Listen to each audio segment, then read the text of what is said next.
अगर आप भी चाहते हैं कि एसएस फिल्म्स मोतिहारी के ऑडियो वीडियो सबसे पहले आप तक पहुंचे, तो इस चैनल को सब्सक्राइब करें और साथ ही बेल आइकन को दबाना ना भूलें।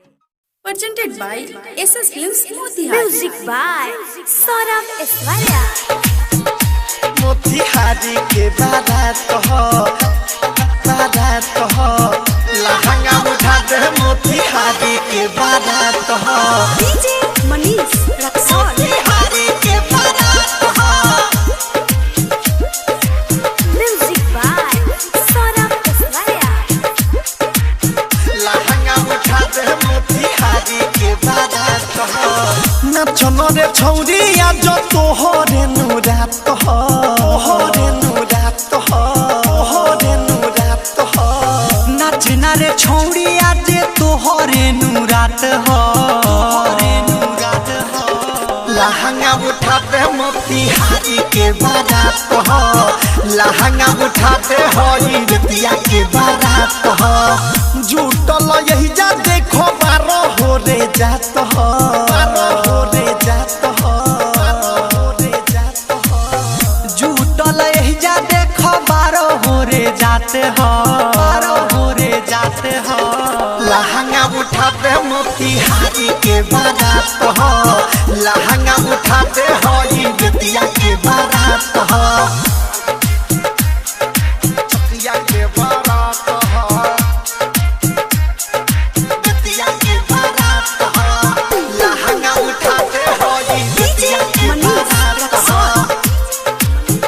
सरोगिनिया के बारात हो। Saurabh digital recording studio Motihari. लहंगा उठाते हो रितिया के बारात हो। तनी मुस्का दे अपना सुगा भला ओठ से। भर दी चोली सब लई काई नोट से। लई काई नोट से। लई काई हाँ सोनी मुस्का दे अपना सुगा वाला ओठ से। भर दी चोली तोहर लई का नोट से। पतली कमर के तोहर कवनो न काट हो। पतली कमर के तोहर कवनो ना काट हो।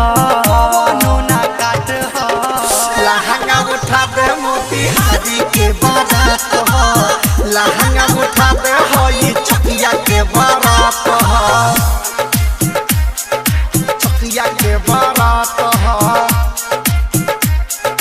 गतिया के बारात हो। लहंगा उठा दे हो ये चकिया के बारात हो।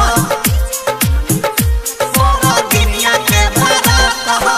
Saurabh digital recording studio Motihari. लहंगा उठाते हो ये बेतिया के बारात हो। रतन रतनेश के ना बुझिए या नारी। सौरभे सभर बारे सबसे आगारी। सबसे आगारी। सबसे आगारी परदेश पिया के ना बुझी है नारी। सोहरबे सवार बाड़े सबसे आगारी। संजय शराबी के भी तोहरे पहात हो। डीजे मनीष के भी तोहरे पहात हो।